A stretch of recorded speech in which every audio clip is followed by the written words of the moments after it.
இல்லை, இதுக்கு முன்னாடியே திருமாவுக்கு இதே மாதிரி ஒரு சிக்கல் வந்தது. அவர் வந்து ஈழத்தமிழர்களுக்காக அதிகமாக குரல் கொடுத்த தலைவர். ஆனால் ராஜபக்சேவோட போய் நின்று ஃபோட்டோ எடுத்தாரு. இது எப்படிங்க சரியா இருக்கும், முரண்பாடா இல்லையான்னு கேட்டாங்க. அந்த மாதிரியான ஒரு முரண்பாடு தான் இது. நல்லா கவனிங்க.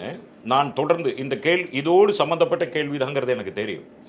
இப்போ திருமாவளவன் ராஜபக்சேவை சந்தித்தார். அதில் இருக்கிற முரண்பாடு தொடர்ந்து புரிதலற்றவர்களால் பேசப்பட்டது ஒன்று தான். என்னன்னா, அதை நான் கொஞ்சம் விளக்கமாக சொல்லிடுறேன்.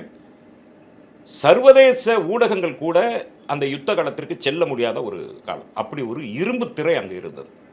அந்த மக்கள் என்ன ஆகிறாங்க, அவங்களுக்கு சாப்பாட்டுக்கு என்ன பண்ணுறாங்க, இது உடைக்கு என்ன பண்ணுறாங்க, பாதுகாப்பு எப்படி இருக்குங்கிறது செஞ்சிலுவை சங்கம் கூட உள்ளே போக முடியாது. அந்த மாதிரி ஒரு இரும்பு திரை போட்டு அந்த யுத்த காலம் மறைக்கப்பட்டிருந்த ஒரு எல்லாமே ஒரு இதாக, அதாவது அனுமானமாக சொல்லிட்டு இருந்தாங்களே ஒழிய உறுதிப்பட அது தெரியலை. இந்த நேரத்தில் ராஜபக்சே வந்து இந்திய பாராளுமன்ற குழுவுக்கு ஒரு அனுமதி கொடுக்குறார். அந்த குழுவில் திரும்ப போனால் நல்லா இருக்கும். நம்மளும் கேட்டோம், அதை நாங்களும் போகிறோன்னு. ஏன்னா அது ஒரு வாய்ப்பு. இப்போ ஒரு மாநிலத்திலிருந்து இன்னொரு மாநிலத்துக்கு போகணும்னா விசா தேவையில்லை, அனுமதியும் தேவையில்லை. ஆனால் ஒரு நாட்டிலிருந்து இன்னொரு நாட்டுக்கு போகணும்னா அதுக்கு பல்வேறு நடைமுறைகள் உண்டு. இப்போ ராஜபக்சே அரசாங்கம் இந்தியாவிலிருந்து பாராளுமன்ற குழுவை கூப்பிடுறாங்க. இப்போ அந்த குழு போகிறது மூலிமா அங்கே மக்களை சந்திக்க முடியுங்கிற ஒரு நல்ல சந்தர்ப்பத்தை நழுவ விடக்கூடாதுங்கிற ஒரு நல்ல நோக்கத்துக்காக தான் போகிறோம்.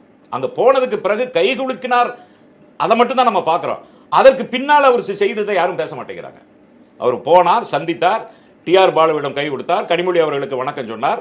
தள்ளி நின்றுட்டு இருந்த திருமாவை பார்த்து இதை இவரும் கூட பிரபாகரன் கூட இருந்திருந்தா இவரும் மேலே போயிருப்பாருன்னு சொன்னார். ஒரு நக்கலாக நையாண்டியா சொன்னார்.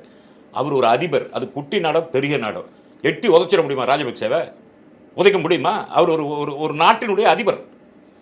அதை ஒரு சிரிப்பாக கடந்து போயிடுறாரு. ஆனால் அவருடைய நோக்கம் என்னென்ன, ஈழத்தமிழர்களை சந்திக்கணுங்கிறது அவருடைய நோக்கம்.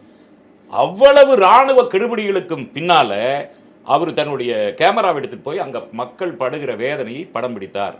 இராணுவ கெடுபிடி இருந்தது. அவர் போய் படம் பிடித்து வெளியே வந்து உலகத்திற்கு வதக்கிறாங்க ஐயான்னு அந்த ஆடியோ வீடியோ வெளிப்பட்டதுக்கு பிறகுதான் உலகத்துக்கே தெரிஞ்சது ஈழத்தில் இப்படி ஒரு யுத்தம் நடைபெற்று இருக்குன்ட்டு. அப்போ இந்த எதிர்வினையை யாரும் ஏன் பேச மாட்டேங்கிறோம்? ராஜபக்சே கை கொடுத்ததை பேசுகிற நம்ம, கை கொடுத்ததன் மூலியமா மக்களை சந்தித்தார்.